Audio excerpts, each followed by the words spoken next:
എന്ന് നിങ്ങൾ ഇടരുത്. കാര്യം സാത്താൻ അവിടെ ആരെ വിഴുങ്ങേണ്ടതെന്ന് നോക്കി നടക്കുന്നു എന്നാണ് പറയുന്നത്. ചുറ്റി നടക്കുന്നു എന്നാണ് പറയുന്നത്. അങ്ങനെയല്ല പറയുന്നത്. തിരഞ്ഞ് ഇങ്ങനെയാ സാത്താൻ നടക്കുന്നത്. ചിരിക്കണം എല്ലാവരും. സാധാരണ അത് കേൾക്കുമ്പോൾ നമ്മളൊക്കെ ആണെങ്കിൽ പണ്ട് വിറക്കോ ഇപ്പൊ ചിരിക്കുന്നു. പോടെ സാത്താനെ. ഒരിക്കലും നിങ്ങളുടെ സ്റ്റാറ്റസിലോ ഫേസ്ബുക്ക് സ്റ്റോറികളിലോ നിങ്ങളുടെ വിഷാദങ്ങളോ നിങ്ങളുടെ സങ്കടങ്ങളോ ഒന്നും നിങ്ങൾ ഷെയർ ചെയ്യരുത്.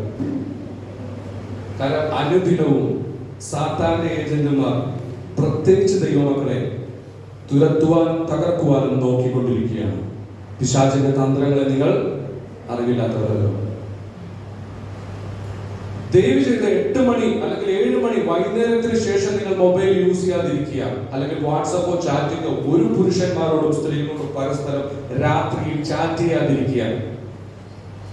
അന്ധകാരത്തിന്റെ ഏറ്റവും വലിയ വ്യാപാരം നടക്കുന്നത് ഏത് സമയത്താണെന്ന് അറിയാമോ? ഇരുട്ടിന്റെ മറവിലാണ്. വാട്സപ്പും ഫേസ്ബുക്കും ഒക്കെ ഞാനും അഡിക്ഷൻ ഉള്ളവനായിരുന്നു. പക്ഷെ ഞാൻ ആ അഡിക്ഷൻ മാറ്റാൻ എന്താ ചെയ്തതെന്ന് അറിയാമോ? എന്താ ഞാൻ ചെയ്തതെന്ന് അറിയാമോ? ദൈവസന്നിധിയിൽ നിന്ന് വചനം ധ്യാനിക്കാൻ തുടങ്ങി. പിന്നെ ഞാൻ കുക്കിംഗ് ചെയ്യാൻ തുടങ്ങി. കാര്യം കർത്താവ് സമാധാനം ഉണ്ടാക്കുന്നവർ ഭാഗ്യവാന്മാർ, അവർ ദൈവത്തിന്റെ. വെറുതെ സമാധാനം ഉണ്ടായി വരുമോ? വെറുതെ ബീഫ് കറി ഉണ്ടായി വരുമോ? അതിന് എത്രയോ ദിവസങ്ങളിരുന്ന് അതിനു വേണ്ടി അല്ലെ? എത്രയോ ഇന്നലെ നമ്മൾ കഴിച്ച ബീഫ് കറി എത്രയോ ശ്രേഷ്ഠമായിരുന്നു. ഞങ്ങൾ എന്ന് പറയുമായിരുന്നു കേട്ടോ. വെറുതെ ഉണ്ടായി വരത്തില്ല. ഇതേപോലെ നമ്മൾ വീട്ടിൽ സമാധാനം ഉണ്ടാകണം. നിങ്ങളുടെ വീട്ടിൽ നിങ്ങളുടെ പാരന്റ്സ് എത്ര ആൾക്കാരുണ്ട്? എപ്പോഴും നീ ബുദ്ധിമുട്ട് തന്നെ ഇരിക്കണയാണ് വേണ്ടി എത്ര ആൾക്കാരോട് പറയാറുണ്ട്? നിനക്ക് എപ്പോഴും മൊബൈൽ മാത്രം നോക്കാനുള്ളൂ? പബ്ജിയോ എന്താണ്? Free fire? നിങ്ങൾക്ക് എപ്പോഴും ഇത് മാത്രം നോക്കാനുള്ളൂ? നിങ്ങൾ സമാധാനപുത്രനല്ല. നിങ്ങൾ സമാധാനപുത്രനാവണമെങ്കിൽ എന്തിനെന്നറിയാവോ? വീട്ടിൽ വന്നു കഴിഞ്ഞാൽ സാധനം നിങ്ങൾ തൊടത്തില്ല എന്ന് തീരുമാനിക്കുക.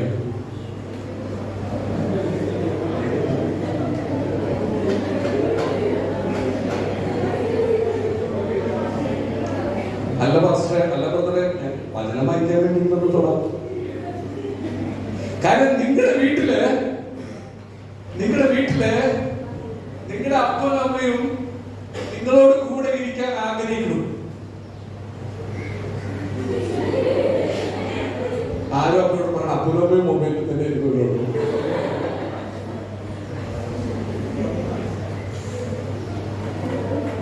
അതുകൊണ്ട് നിങ്ങൾ എന്ത് ചെയ്യണം?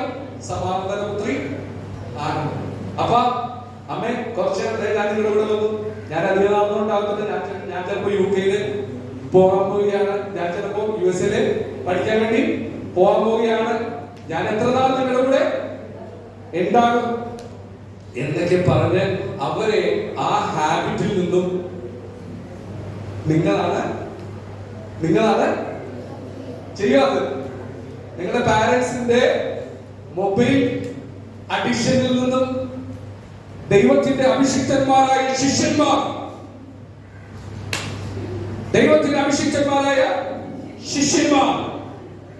നിങ്ങൾ നിങ്ങളുടെ സഹോദരങ്ങളിൽ പ്രവർത്തിക്കണം. നിങ്ങൾ നിങ്ങളുടെ വീടുകളിൽ ദൈവത്തിന്റെ വചനം ശുശ്രൂഷിക്കണം. ഞാൻ പിന്നെ ചെയ്തത് ഗാർഡനിങ് ആണ്. എത്ര ആൾക്കാരുടെ ഫോൺ ലോക്ക് ചെയ്തിട്ടുണ്ട്? ലോക്ക് ചെയ്ത് യൂസ് ചെയ്യുന്ന ആൾക്കാർ എത്ര പേരുണ്ട്? എത്ര നല്ല കൊച്ചുകളാണ്. ലോക്ക് ചെയ്യാതെ എത്ര ആൾക്കാർ നിങ്ങളുടെ പാരന്റ്സിന് ഫോൺ കൊടുക്കണം? ഇനി കൈ നോക്കട്ടെ, എനിക്കറിയാമല്ലോ എല്ലാവരും.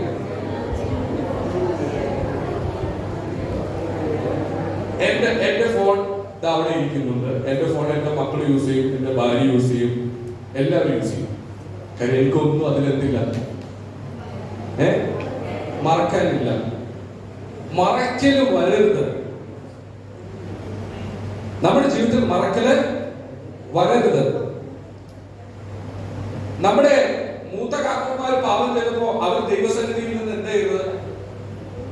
ഒളിച്ചിരുന്നു. ഇന്ന് ഇതേപോലെ നമ്മൾ ഒരിക്കലും നമ്മുടെ പാരന്റ്സിന്റെ മുമ്പിൽ മറയപ്പെടരുത്. നമ്മുടെ പാരന്റ്സ് നമ്മളെ അറിഞ്ഞില്ലെങ്കിലും നമ്മുടെ എല്ലാ പോക്കൃത്തരങ്ങളും ഉടായിപ്പും നമ്മുടെ കർത്താവ് അറിയും. രഹസ്യത്തിൽ കാണുന്നവൻ, രഹസ്യങ്ങൾ അറിയുന്നവൻ, രഹസ്യത്തിൽ പ്രതിഫലം തരുന്നവൻ.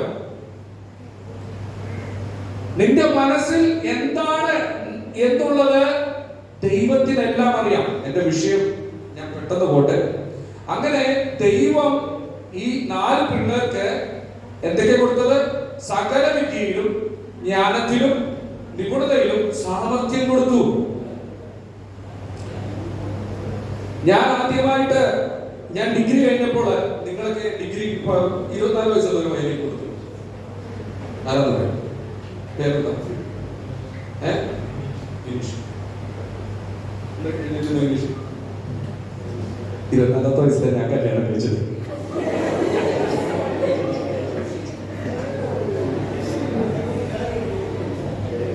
ഇംഗ്ലീഷ് കണ്ടപ്പോൾ ആ 24 വയസ്സുകാരന്റെ ഓർമ്മ എനിക്ക് വന്നു. ഞാൻ ഈ പ്രായത്തിൽ കല്യാണം കഴിച്ചു. ഒരിക്കലും നേരത്തെ കല്യാണം കഴിക്കരുത്. പെൺകുട്ടികളെ ഞാൻ നിങ്ങൾക്ക് ഫ്രീ ആയിട്ട് ഉപദേശം തരാം. നിങ്ങൾ നല്ല ജോലിക്കാരികളായിട്ടാണ് നിങ്ങൾ കല്യാണം കഴിക്കുന്നത്.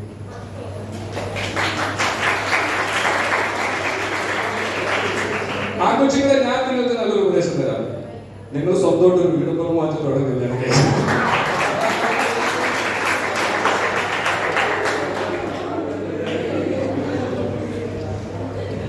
അപ്പ എനിക്ക് തരണേ, അമ്മ എനിക്ക് തരണേ, അങ്ങനെ ഒരിക്കലും നിങ്ങൾ പറയരുത്. നിങ്ങൾ ഒരിക്കലും ആരുടെ കയ്യിൽ നിന്ന് സ്ത്രീധനം വാങ്ങിക്കരുത്. കുഞ്ഞുങ്ങളെ നിങ്ങൾ സ്ത്രീധനം കൊടുക്കുകയും ചെയ്യരുത്. അതിപ്പോഴും തീരുമാനിച്ചേക്കണം. സ്വന്തം ഹല്ലേലൂയ. അപ്പോൾ ഈ പ്രേമവിവാഹം നല്ലതാണ്.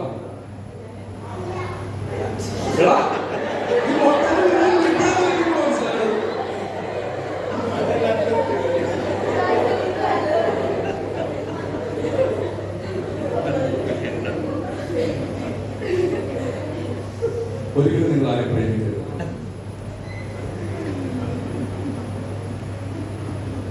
എന്റെ പ്രേമവിവാഹമായിരുന്നു.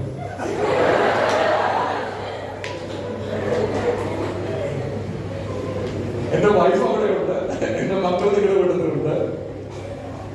ദൈവത്താലായിരിക്കണം വിവാഹം നടക്കേണ്ടത്. ഞാൻ തുറന്നു പറയാം. കാര്യം ഞങ്ങൾക്ക് ആധികാരികമായിട്ട് ഇത് പ്രസംഗിക്കും. ഫ്ലോപ്പാണ് വിവാഹം. കർത്താവിന്റെ കൃപയുള്ളത് കൊണ്ട് മാത്രമാണ് ഞാനും സോണിയും ഇന്ന് ഈ സഭയിൽ നിൽക്കുന്നത്. കൃപയാ കൃപയാ കൃപയാ കൃപയാ. ഇനിയുള്ള കാലത്ത് സൂക്ഷിക്കേണ്ടത്. അത് ആ ഭാഗങ്ങളൊക്കെ ഞാൻ കടന്നുവല്ല. നിങ്ങൾക്ക് ഇത് ഞങ്ങളുടെ പ്രേമവിവാഹത്തെ കുറിച്ചുള്ള കാര്യമല്ല. അപ്പോൾ നിങ്ങൾ സുന്ദരന്മാർ ആരെങ്കിലും നിങ്ങളെ സുന്ദരിയാന്ന് പറഞ്ഞാൽ ഞങ്ങൾക്ക് അറിയാവുന്ന ഞങ്ങൾക്ക് അറിയാം. അതൊക്കെ അറിയാം. നീ പോടാ ശശി അവരോട് നീ പോടാ ഉണ്ണി പോ. അടുത്ത വാക്യം പറയുന്നത് കൊലോസ്യർ 4-ാം അധ്യായത്തിന്റെ 5 മുതൽ 6 വരെയുള്ള വാക്യങ്ങൾ വായിച്ച്. കൊലോസ്യർ 4-ന്റെ സമയം തക്കത്തിന് ഉപയോഗിച്ചുകൊണ്ട് പുറത്തുള്ളവരോട് ജ്ഞാനത്തോടെ പെരുമാറുവാൻ ഓരോരുത്തർ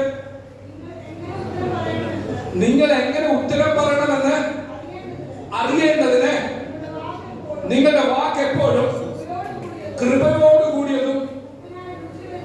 നിങ്ങൾ ആരോട് എന്താ പറയണ്ടതെന്ന് നിങ്ങൾ സൂക്ഷിക്കണം. നിങ്ങളുടെ ഫ്രണ്ട്സുകൾ ആൺപിള്ളേരുണ്ടാവും പെൺപിള്ളേരുണ്ടാവും. നിങ്ങൾ ഫ്രണ്ട്ഷിപ്പ് ഒന്നും വേണ്ട എന്നല്ല പറഞ്ഞത്, ചാറ്റിങ്ങുകളൊന്നും വേണ്ട എന്നല്ല പറഞ്ഞത്. ചാറ്റിങ്ങുകൾ പിന്നീട് എന്തായി തീരും?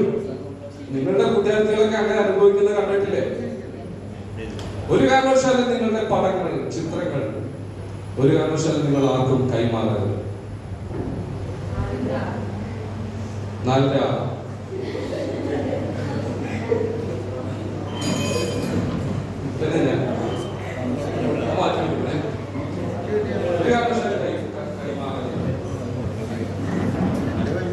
ഭംഗിയുള്ള ഫോട്ടോ അയച്ചു തന്നെ പരിശോധിക്കുമ്പോൾ ഇത് വേറെ വേറേതാണെന്നുള്ളത് മനസ്സിലാക്കുക.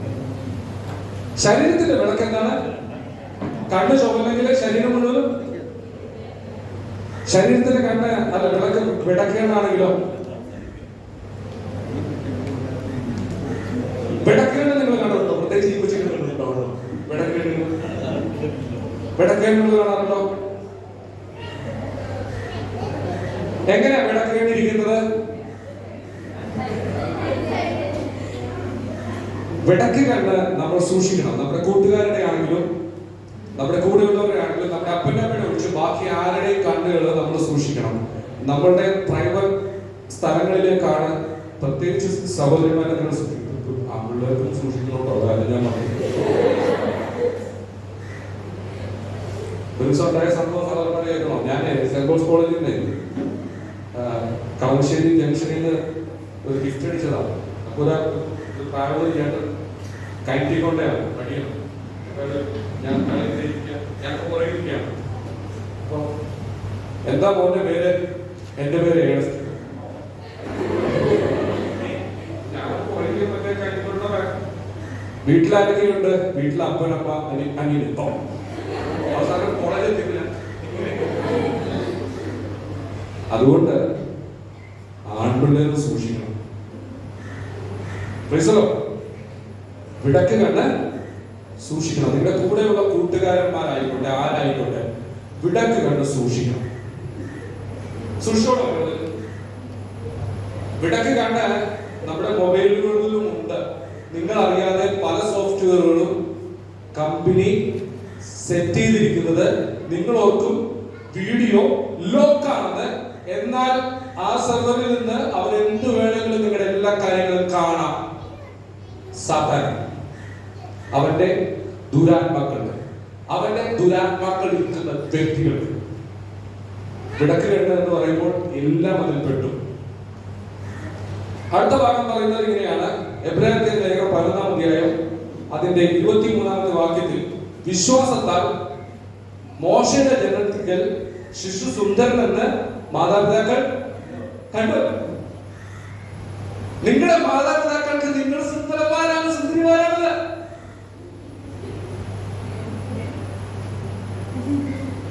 ഞാൻ നിങ്ങളുടെ മാതാപിതാക്കന്മാർക്ക് ആൺപിള്ളേരെ നിങ്ങൾ സുന്ദരന്മാരാണ്.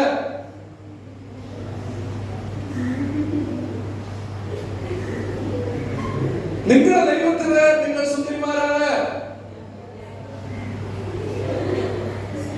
നിങ്ങളുടെ കോളേജിൽ നിങ്ങൾ സുന്ദരിയാണ്. അപ്പൊ ചിരിയൊക്കെ കൂടി വരുന്നുണ്ട്.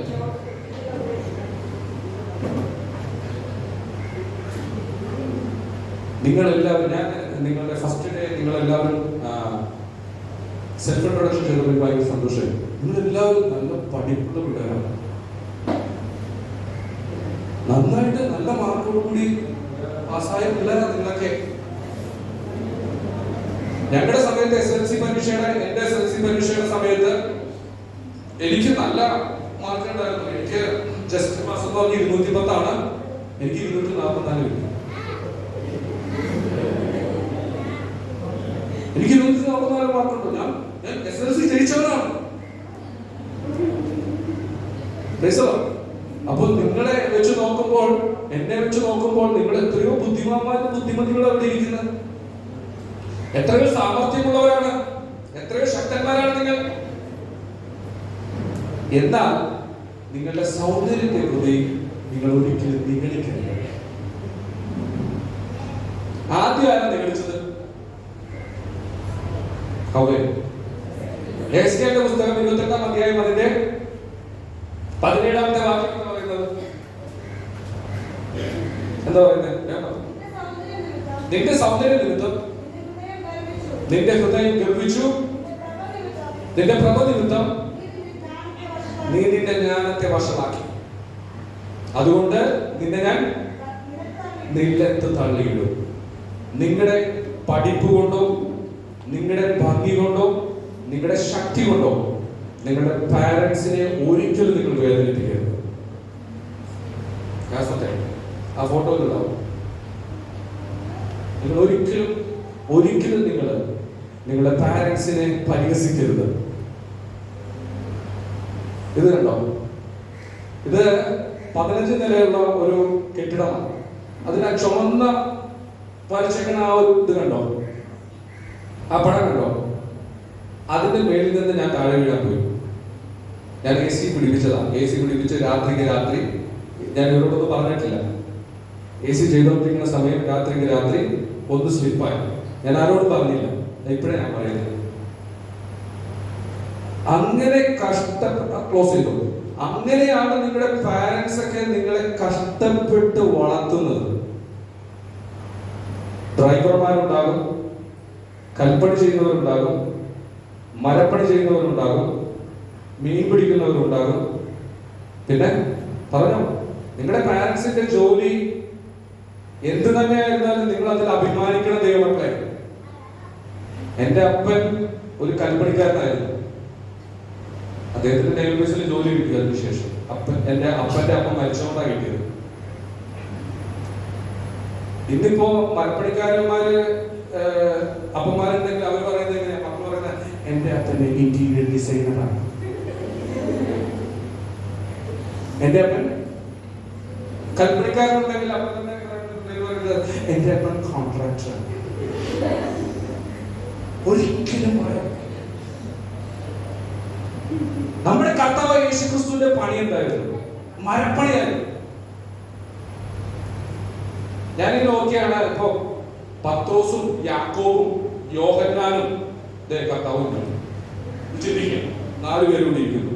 അപ്പൊ ഞാൻ ഒരു സഭയിൽ നിന്ന് ഇവരെ അഭിസംബോധന ചെയ്യുകയാണെങ്കിൽ ഞാൻ എന്തായിരിക്കും പറയുന്നത്? കർത്താവ് പ്രിയ, ദൈവത്തിൽ പ്രിയ അച്ഛനായിരിക്കുന്ന ശ്രീ യേശു. കർത്താവിന് ഒരു നാളോ ഇല്ല.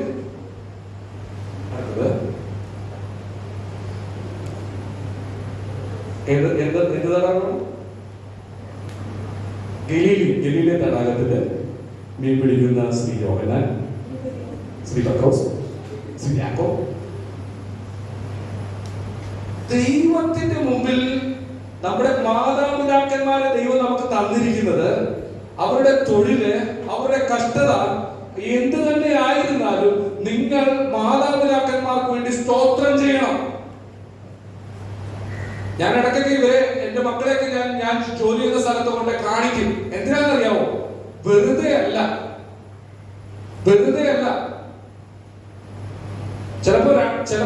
ചിലപ്പോ ഉച്ചക്കത്തെ ഭക്ഷണം ചിലപ്പോ കഴിക്കുന്നത് രാത്രിയിലായിരിക്കും വർക്ക് തീർന്ന് പോരുന്നത്. അപ്പോഴായിരിക്കും ഇവിടെ അമ്മ നിങ്ങൾ ഒരു നേരത്തെ ഭക്ഷണം കഴിക്കാത്തതിന് സങ്കടപ്പെട്ടിരിക്കുന്നത്. ഒരിക്കലും നിങ്ങൾ ദുഃഖിപ്പിക്കരുത്, ഒരിക്കലും ദുഃഖിപ്പിക്കരുത്. കാര്യം അങ്ങനെയൊക്കെ ഒരു അപ്പനൊക്കെ ഉണ്ടാകുന്നൊക്കെ പറഞ്ഞ ഭാഗ്യം. എന്റെ അമ്മയോട് വേണമെങ്കിൽ വെച്ചിട്ട് പറഞ്ഞു.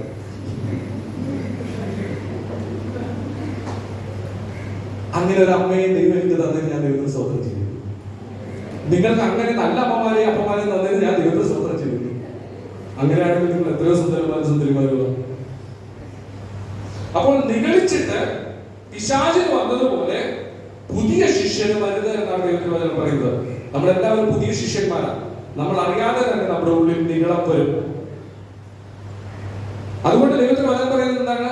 മൂപ്പന്മാർക്ക് നിങ്ങൾ എന്ത് ചെയ്യണം? കീഴടങ്ങി ഇരിക്കണം. ദൈവസഭയിലുള്ള ശുശ്രൂഷകന്മാർക്ക് നിങ്ങൾ കീഴടങ്ങിയിരിക്കണം. നിങ്ങളുടെ അപ്പനമ്മമാർക്ക് നിങ്ങൾ കീഴടങ്ങിയിരിക്കണം. അടുത്ത വാക്യം ദൈവത്തിന് വായിച്ചാട്ടെ. 1 കൊരിന്ത്യർ 7-ാം അധ്യായം അതിന്റെ 1-ാം വാക്യത്തിന്റെ ബി പാർട്ട് ഒന്ന് വായിച്ച. ബി പാർട്ട്, സെക്കൻഡ് പാർട്ട് നിങ്ങൾക്ക് ഇഷ്ടമുള്ള വചനം. സ്ത്രീയെ തൊടാതിരിക്കുന്നത് മനുഷ്യന് നല്ലത്. നിങ്ങളുടെ ജീവിതത്തിൽ നിങ്ങൾ സ്ത്രീയെ തെറ്റായ രീതിയിൽ നോക്കിക്കൊണ്ട് സ്പർശിക്കരുത്. സ്ത്രീയെ തൊടാതിരിക്കുന്നത് മനുഷ്യന് നല്ലത്. മനുഷ്യനല്ല പറയുന്നത്, മനുഷ്യനായിരിക്കും. നിങ്ങളുടെ വേണം ചെയ്യുന്നത്. സ്ത്രീയെ തൊടാതിരിക്കുന്നത് ഞാൻ അവിടെ നിർത്തുന്നു. ഇനി അടുത്ത് നമുക്ക് പെൺകുട്ടികളുടെ അടുത്തേക്ക് വരാം. ഉൽപ്പത്തി പുസ്തകം 24-ാം അധ്യായം അതിന്റെ 16-ാമത്തെ വാക്യം. ആൺകുട്ടികളോട് നിൽക്കട്ടോ. എവിടെ പറഞ്ഞിരിക്കുന്നത്? സ്ത്രീയെ തൊടാതിരിക്കുന്നത് പുരുഷന് നല്ലത്. ബാല അതിസുന്ദരിയും ആരെ കുറിച്ചാണ് പറയുന്നത് അറിയാവോ? ഇസഹാക്കിന്റെ ഭാര്യയാകാൻ പോകുന്നവളെ കുറിച്ചാണ് പറയുന്നത്. ബാല അതിസുന്ദരിയും, ബാല എന്ന് പറഞ്ഞാൽ നിങ്ങളുടെ പ്രായം, നിങ്ങളുടെ പ്രായം, അതിസുന്ദരിയും പുരുഷൻ തൊടാത്ത കന്യകയുമായിരിക്കുന്നു. ദൈവമക്കളുടെ ഭവനം മാറ്റി ഇങ്ങനെ ഗ്യാരണ്ടി ആയിട്ട് പറയാൻ പറ്റിയ ഏതെങ്കിലും പെൺകൊച്ചുങ്ങളുണ്ടാവോ ഇന്നത്തെ തലമുറയിൽ?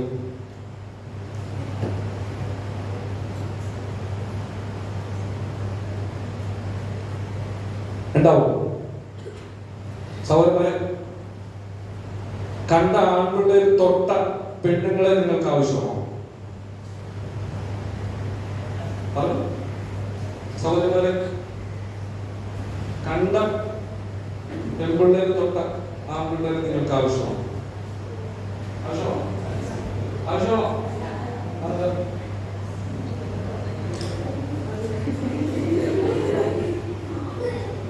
കാര്യം? വിശദാ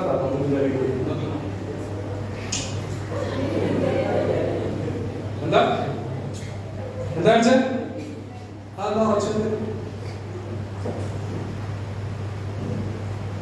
ആ കൊച്ചു കാണിച്ച് ശ്രദ്ധിച്ചു. ഒന്നുകൂടി സ്ലോഷൻ. ഞാൻ ഈ കഴിച്ച ആപ്പിളിന്റെ പകുതി ഞങ്ങൾക്ക് വേണ്ടതല്ലോ പറഞ്ഞേ. ഈ കഴിച്ചതിന്റെ പകുതി പോലും അല്ലെങ്കിൽ ഒരംശം പോലും അത് വിസർജനമാണ്.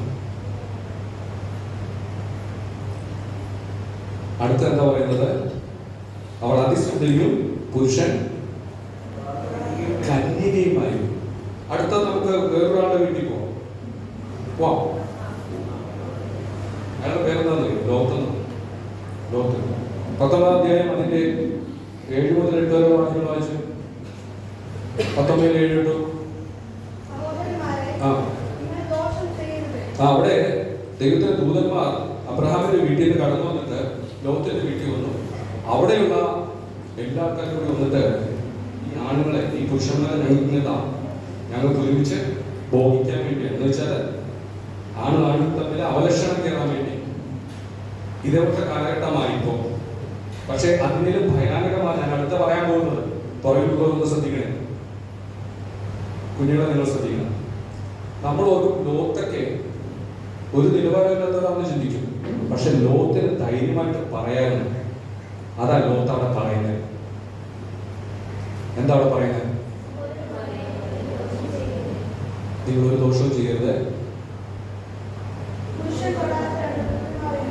പുരുഷൻ തൊടാത്ത 2 പുത്രിമാർ എനിക്കുണ്ട്. ഇന്നത്തെ കാലത്ത് എത്ര പാരന്റ്സിന് അങ്ങനെ പറയാൻ പറ്റും?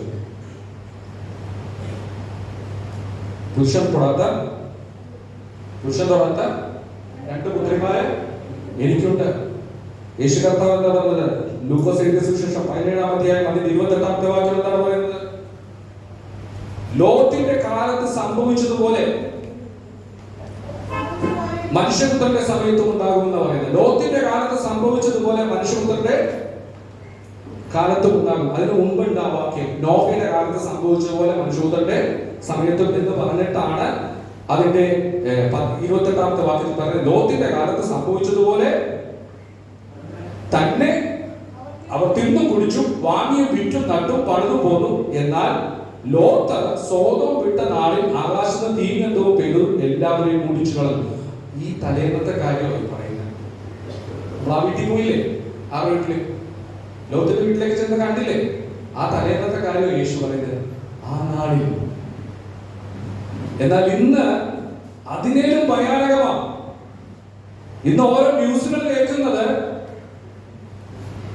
ഞാൻ ഉപയോഗിച്ചു, ഇനി അടുത്തത് നീ ഉപയോഗിച്ചോ, അതിനുശേഷം നീ ഉപയോഗിച്ചോ, ഞാൻ അവളുടെ ഒരു ഫോട്ടോ അയച്ചു തരാം, നിനക്ക് നമ്പർ അയച്ചു തരാം, ചാറ്റ് തുടങ്ങിക്കോ. അല്ല, ഒരുത്തൻ ബ്രേക്കപ്പ് ആയിട്ട് ഇരിക്കുന്നുണ്ട്, നീയും ബ്രേക്കപ്പ് അല്ലേ? നിങ്ങൾ രണ്ടുപേരും നന്നായിട്ട് എന്തായിത്തീരും? സിങ്കായി തീരും. നല്ല കെമിസ്ട്രി വർക്ക്ഔട്ട് ചെയ്യുന്നുണ്ടല്ലേ?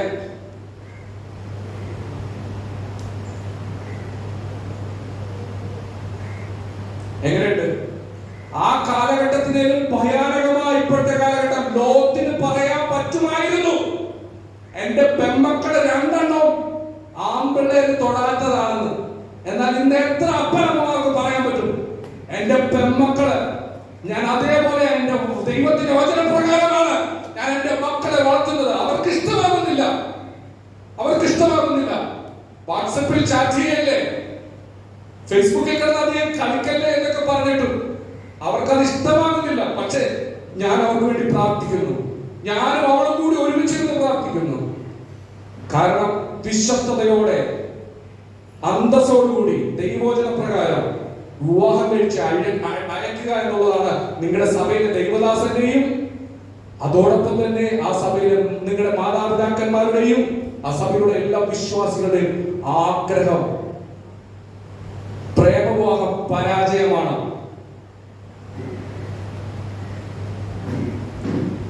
ഉൽപ്പത്തി പുസ്തകം 24-ാം അധ്യായം അതിന്റെ 3-ാമത്തെ വാക്യത്തിൽ വിശ്വാസികളുടെ പിതാവ് എന്ന് പറയുന്ന അബ്രഹാം തന്റെ ദാസനോട് തന്റെ മകന് വേണ്ടി ഇസ്ഹാക്കിന് വേണ്ടി കല്യാണം ആലോചിക്കാൻ വേണ്ടി വിടുന്ന ഒരു രംഗമുണ്ട്. 24:3. അയ്യോ, ഉൽപ്പത്തി 24.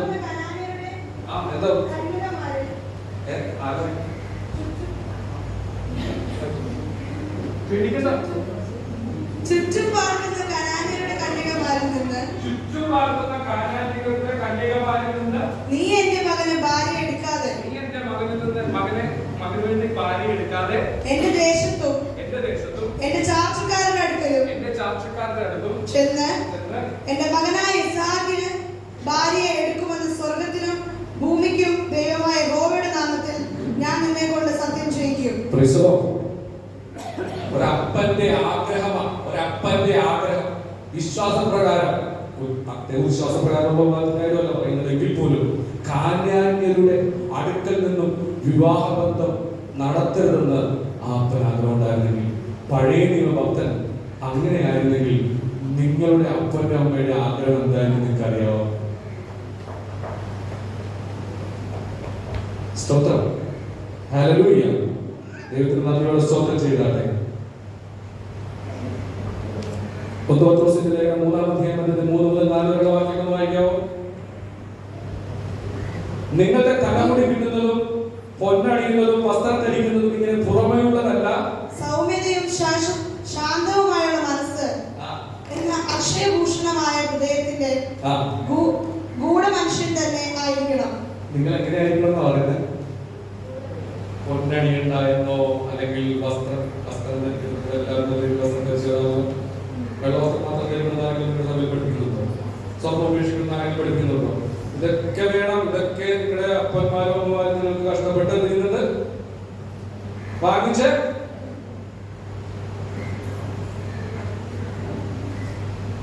എനിക്ക് ആയിക്കൂടി ഒരു ഷർട്ട് ഒരു പാൻറ് ഉണ്ടായിരുന്നു കോളേജിൽ പഠിക്കുമ്പോൾ.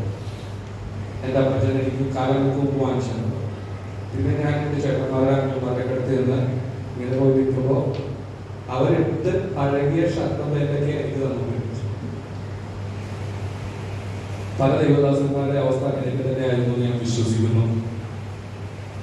ഇന്നത്തെ തലമുറയുടെ കാര്യം പറഞ്ഞു, ഇപ്പോഴത്തെ അവസ്ഥ അല്ല കേട്ടോ. നിങ്ങളൊക്കെ ജനിക്കുന്നതിന് മുമ്പ് തന്നെ നിങ്ങളുടെ ഡ്രസ്സുകളൊക്കെ അപ്പുറമേ വാങ്ങിച്ചു വെച്ചിട്ടുണ്ടായിരുന്നു.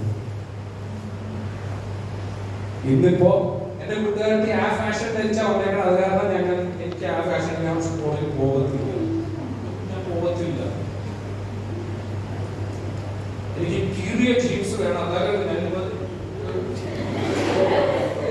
അല്ലേ എന്തായാലും ഞാൻ പോകുന്നു. ആ പാവം എന്തോരം കഷ്ടപ്പെട്ടിട്ട് വേണം. പക്ഷെ ദൈവമേ, നിങ്ങൾ അവരുടെ ഡ്രസ്സ് ഏത് രീതിയാണെങ്കിലും അത് നല്ല രീതിയിൽ തേച്ച് വൃത്തിയാക്കി നിങ്ങളൊന്ന് ഇട്ടു നോക്കി.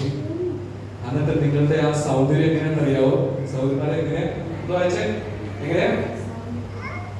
എങ്ങനെയാ നിങ്ങൾ നടക്കേണ്ടത്?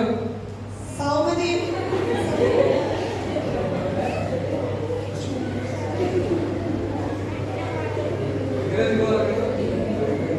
എങ്ങനെ നിങ്ങൾ സഹോദരന്മാരെ ഇങ്ങനെയാണോ? ഈ സഹോദരന്മാരെങ്ങനെ നടക്കുന്നത്? സഹോദരന്മാരെ നിങ്ങൾ ഇങ്ങനെയാണോ നിങ്ങൾ നടക്കേണ്ടത്? ഞാൻ എപ്പോഴും പറഞ്ഞ കാര്യം ജയിക്കാൻ വേണ്ടിയാണ് പറയുന്നത്. My father is in heaven. എൻ്റെ അപ്പം സ്വർഗത്തിലാണ്. അത് എപ്പോഴും ഞാൻ പറയും, എൻ്റെ അപ്പം സ്വർഗത്തിലാണ്.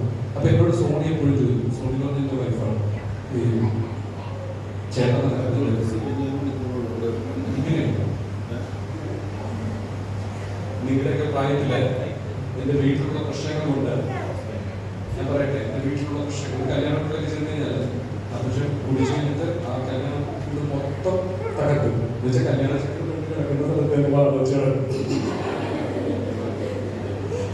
അങ്ങനെയോട് സ്തോത്രം ചെയ്യുന്നുണ്ട്. സ്നേഹം ആൾക്കാർ ചോദിക്കും, നമുക്ക് പിടിച്ചോണ്ട് പോകാം.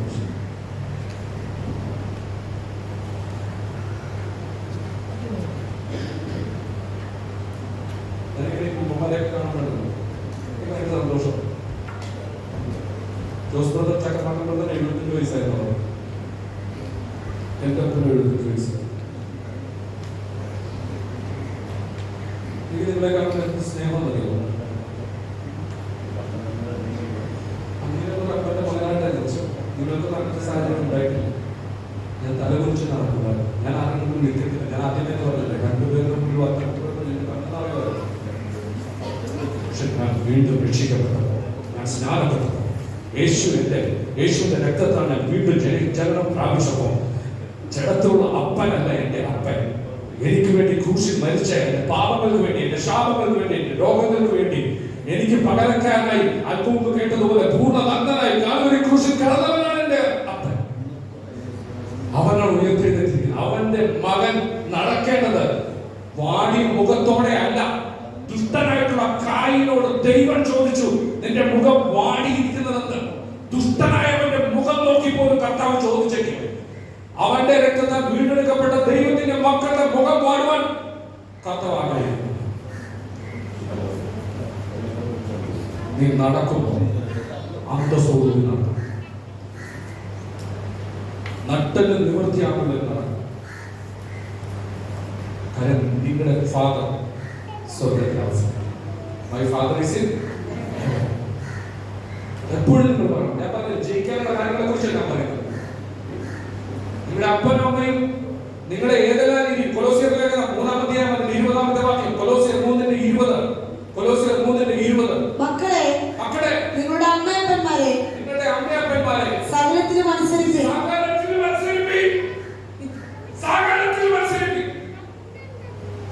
നീ നന്മയുണ്ടാകാൻ, നീ ഭൂമിയിൽ ദീർഘായുസ്സോടെ ഇരിക്കേണ്ടത് നിന്റെ അപ്പനെയും അമ്മയെയും ബഹുമാനിക്കണം. ആകെ കൂടി അവർ ഒന്നും പറയുന്നില്ലല്ലോ. നീ മൊബൈലിൽ നിന്ന് വിട്, നീ ഫോൺ വിളി ഒന്ന് നിർത്ത്, വേണ്ടായിരുന്നു അവർ പറഞ്ഞില്ലല്ലോ. പ്രിയരെ,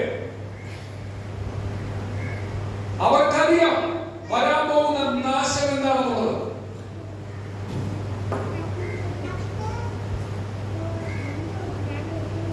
അത് കർത്താവിന്റെ ശിഷ്യന്മാരും കണ്ടാൽ നന്നായിരുന്നു. എന്റെ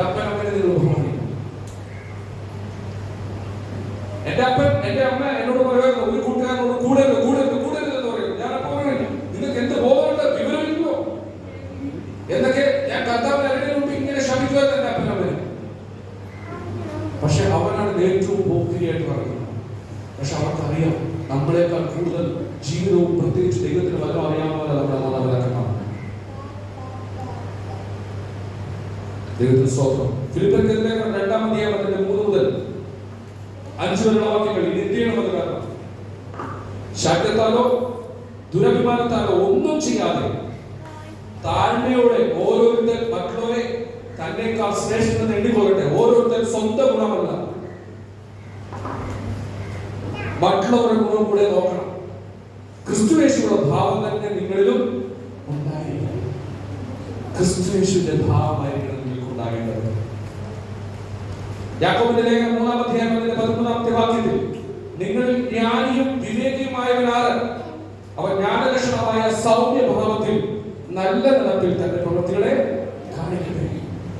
അപ്പൊ പെൺകുട്ടികളെ, ആഘോഷികളെ, ഈ സൗമ്യഭാവം അധ്വാനിക്കുന്നവരും ഭാരം ചുമത്തുന്നവരുമായുള്ളവരെ നിങ്ങൾ എന്റെ അടുക്കൽ വരുവിൻ, ഞാൻ താഴ്മയും സൗമ്യതയും ഉള്ളവനാകിയാൽ നിങ്ങൾ എന്റെ നിറവേറ്റുകൊണ്ട് എന്നിൽ നിന്ന് പഠിക്കുന്നു. കർത്താവിന്റെ താഴ്മയും സൗമ്യതയും നമുക്കുണ്ടാകും.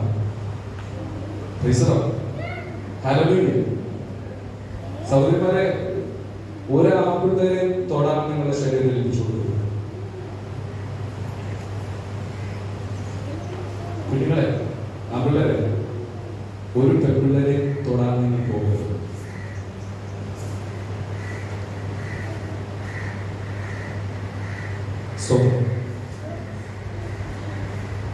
സൂക്ഷിക്കണം. നിങ്ങൾക്ക് എന്തെങ്കിലും ഒരു സംശയങ്ങളുണ്ടെങ്കിൽ എന്നോട് ചോദിക്കാം. കാര്യം എനിക്ക് 4 മണി സമയമുണ്ട്. എനിക്ക് ഈ ഒരുപാട് കാര്യങ്ങൾ പറയാനുണ്ട്. പക്ഷെ എനിക്ക് തന്ന സമയത്ത് ഞാൻ നിൽക്കാൻ ആഗ്രഹിക്കുന്നു. ചോദ്യോത്തര സമയം എന്തുണ്ടെങ്കിലും ചോദിക്കും. ഞാൻ നിങ്ങളുടെ കൂടെയാണ്. നിങ്ങളുടെ പ്രായങ്ങളിൽ തയ്യാറാണുള്ളത്. അതുകൊണ്ട് ദേവദാസൻ സംസാരിച്ച പോലെ മക്കളാണ് അപ്പനമ്മയാകുന്നത് അല്ലേ? കേട്ടോ?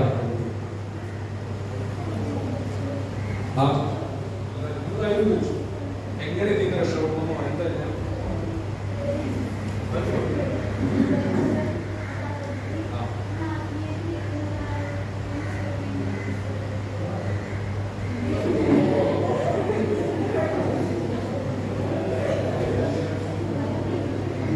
ഞാൻ നിങ്ങളോടൊരു കാര്യം പറഞ്ഞായിരുന്നു. ഈ പ്രേമം എന്ന് പറഞ്ഞത് എന്താണ്?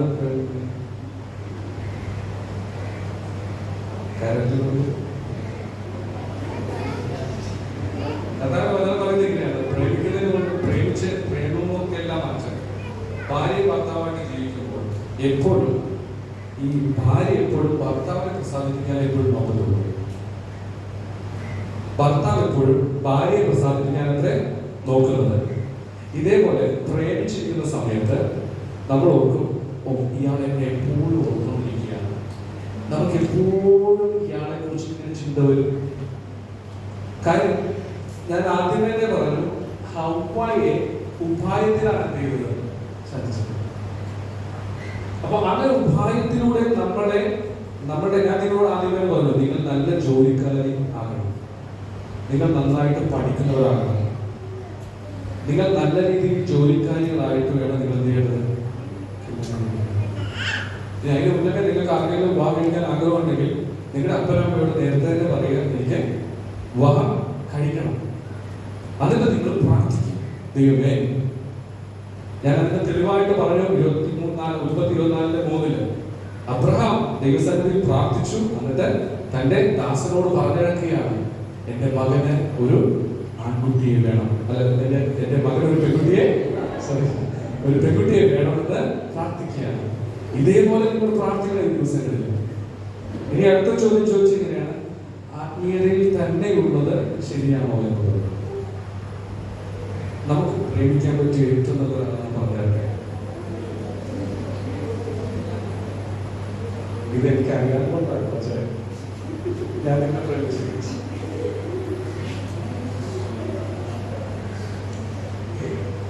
എപ്പോ വിളിച്ചാലും വരും, എപ്പോ വിളിച്ചാലും ഓൺലൈനിൽ, എപ്പോ വിളിച്ചാലും അടുത്ത് വരും. ഒന്ന് വിളിച്ചാൽ അടുത്ത് വരുന്ന ഒരു നല്ല കർത്താവ്. മറ്റവർക്ക് നിങ്ങളെ ചതിക്കും. സത്യമല്ല പറയുന്നത്. ഇനിയുള്ള പ്രേമവിവാഹങ്ങളെല്ലാം ദുരന്തങ്ങളാണ്. എത്രയോ 90% ഇപ്പോൾ നടക്കുന്ന പ്രേമവിവാഹങ്ങൾ അത് കൊലപാതകത്തിലേക്കും ദുസ്സംശയങ്ങളിലേക്കും പോയിക്കൊണ്ടിരിക്കുന്നത്. അതുകൊണ്ട് അതൊരിക്കലും ആക്സെപ്റ്റബിൾ അല്ല. നിങ്ങൾ പ്രാർത്ഥിക്കുക. നല്ല ചോദ്യത്തിന് ഞാൻ സ്വാഗതം ചെയ്യും. നിങ്ങൾ എന്ത് സംശയം ഉണ്ടെങ്കിൽ ചോദിച്ചു. ഞാൻ നിങ്ങൾക്ക് ഇനി 5 മിനിറ്റ് കൂടി സമയമുണ്ട്. അതെ,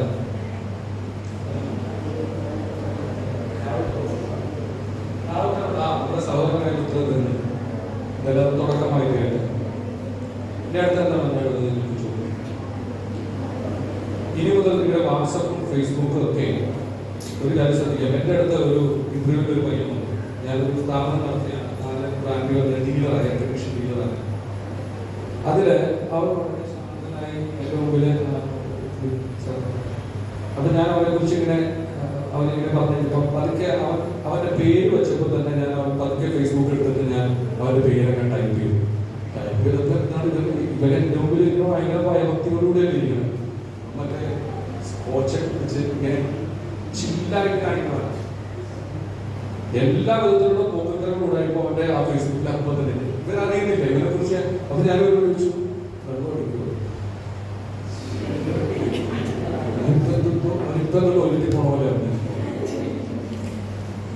അതുകൊണ്ട് നിങ്ങൾ അറിയാതെ തന്നെ നല്ല രീതിയിലും മോശമായ രീതിയിലും നിങ്ങൾ വാച്ച് ചെയ്യുന്ന ഒരു സമൂഹമുണ്ട്.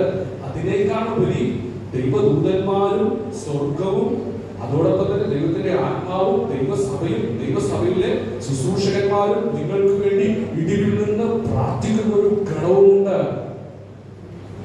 നമുക്ക് പോരാട്ടമുള്ളത് ജഡരക്തങ്ങളോടല്ല, വാഴ്ചകളോടും അധികാരങ്ങളോടും സ്വർഗീയങ്ങളിൽ വ്യാപരിക്കുന്ന ആകാശ മണ്ഡലങ്ങളിൽ വ്യാപരിക്കുന്ന ദുഷ്ട ആകാശ മണ്ഡലങ്ങളിൽ അവന്റെ വ്യാപാരം ഇപ്പോൾ കടുപ്പിച്ചിരിക്കുകയാണ്. കർത്താവിന്റെ വരവ് അടുത്തിരിക്കുന്നു, സമയമെടുത്തിരിക്കുന്നു. അതുകൊണ്ട് പാമ്പിനെ പോലെ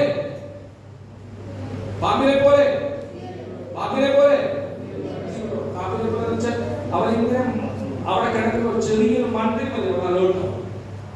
ഒരു ചെറിയൊരു മെസ്സേജ് വരുമ്പോൾ തന്നെ നിങ്ങൾ അലോട്ടാണ്. വിശ്വാസത്തെ എന്റെ ആത്മീയതയെ തകർക്കുന്നു, എന്റെ വിശുദ്ധിയെ തകർക്കുന്നു. വിശുദ്ധനെങ്കിൽ വിശുദ്ധിയിൽ ജീവിക്കട്ടെ, അഴുക്കാടുന്നവൻ വീണ്ടും അഴുക്കാട്ടെ. അടുത്തെന്താ പറയുന്നത്? പ്രാവുകളെ പോലെ നിഷ്കളങ്കരായി കളങ്കമില്ലാത്തവരായിരിക്കും. അടുത്ത എന്തെങ്കിലും സംശയമുണ്ടോ? നല്ല നല്ല ചോദ്യത്തിനായി നന്ദി. അടുത്ത സമയമില്ല, 5 മിനിറ്റ് ചോദിച്ചോ.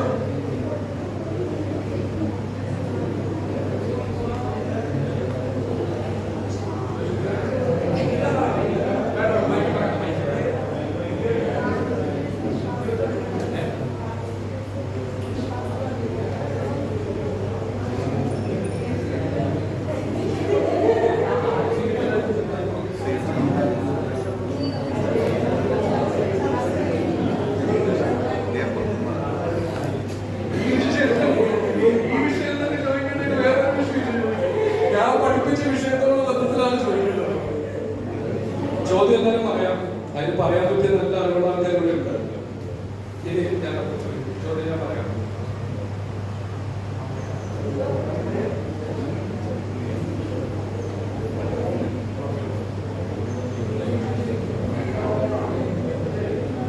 ട്രാൻസ്ജെൻഡേഴ്സ് വിശ്വാസത്തിൽ വന്ന കുഴപ്പമുണ്ടോ? ട്രാൻസ്ജെൻഡേഴ്സ് ഷണ്ടന്മാരെ വിശ്വാസത്തിൽ വന്നാൽ കുഴപ്പമുണ്ടോ? ആരെയാണ് സ്ഥാനപ്പെടുത്തുന്നത്?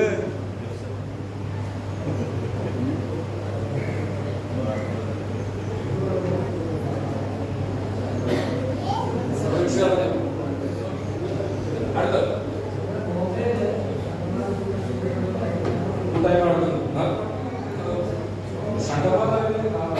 പുരാതന കാലഘട്ടങ്ങളിലുണ്ടല്ലോ, കർത്താവ് എന്ന് പറയുന്നുണ്ടല്ലോ, ദൈവരാജ്യത്തിൽ വിരുദ്ധ ഷണ്ടന്മാരായവരുണ്ടല്ലോ. അങ്ങനെ കുഴപ്പമില്ല. ഷണ്ടന്മാരെന്ന് പറഞ്ഞാൽ അവർക്ക് പുരുഷന്മാരുമായിട്ട് ആസക്തി ഉണ്ടാകുന്നില്ല, സ്ത്രീകളുമായിട്ട് ആസക്തി ഉണ്ടാകും. അങ്ങനെയുള്ളവരെ അവരുടെ ഷണ്ടന്മാരാണ് കേട്ടോ. സാധ്യത എന്ന് പറയുന്ന ആൾക്കാരല്ല.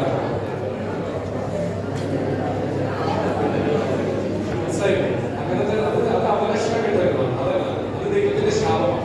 അല്ലാതെ കർത്താവിനെ കുറിച്ച് ഷണ്ടത്വം സ്വീകരിച്ചവരുണ്ട്. എന്റെ അടുത്തത്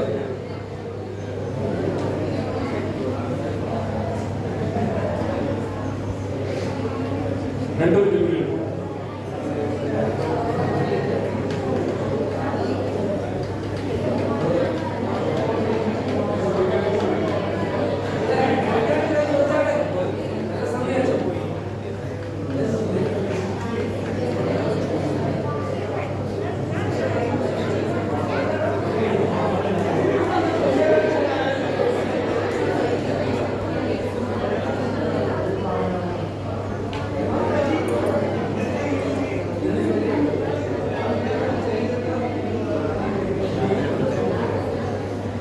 നല്ലൊരു ചോദ്യം ചോദിച്ചു. ഇത് ചോദ്യം അങ്ങനെ പറഞ്ഞില്ലേ, ഈ ആണുങ്ങള് പെണ്ണുങ്ങളെ തൊടാതിരിക്കുന്ന പിന്നെ എങ്ങനെ വിവാഹം കഴിക്കട്ടെ?